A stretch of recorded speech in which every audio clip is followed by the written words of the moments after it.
punta na ng police station, and then yung investigator on case natin, pre-process na lahat ang mga documents na kailangan para sa pagsampa ng mga iba't ibang kaso against sa kanila.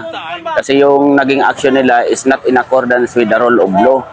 So ngayon lahat na mga ebidensya na kailangan naming mapan, actually naka-ready na para sa pag-file namin. Kasi nag-push siya ng alarm doon sa public.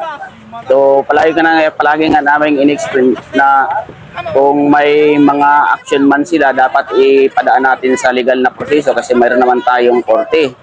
So far ngayon, mayroon tayong mga dineploy na mga PNP personnel with the augmentation ng 1st Provincial Mobile Force Company at 2nd Provincial Mobile Force Company para ma-isolate natin yung grupo dun sa area sa may barangay sa Bang, Surigao City.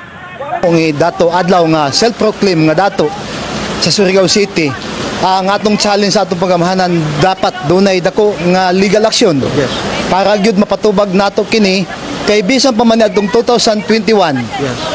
Ang NCIP sa Provincial Office sa Surigao del Norte, si Attorney Bernal, nagpagawas na kini sa iyang statement nga dubious and bogus kining maong organisasyon sa federal tribal government. Kaya kami nag-live karon, mahal na Pangulo, nga hinungdan ni ani tungod kay wala sila mo subay sa legality, wala sila mo comply sa free, prior and informed consent sa rightful owner sa ancestral land.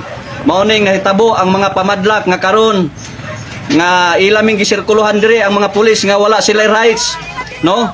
Wala sila rights, illegal intervention sila kay assisting run in the branches of civil government.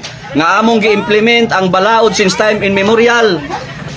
Republic Act 8371, Ipralo of 1997, Divine Customary Law, na under ta sa management sa Federal Tribal Government of the Philippines para sa kalinaw o panaghiusa. Bosa, nanawagan ako sa mahal na Pangulo nga hinaot unta nga makaabot kini kanimo nining taknaa nga wala na kami makalihok diri tungod kay ilang gibantayan ang among mga kauban diri nga mga diplomat nga ilang pandakpon kung makagawas, no?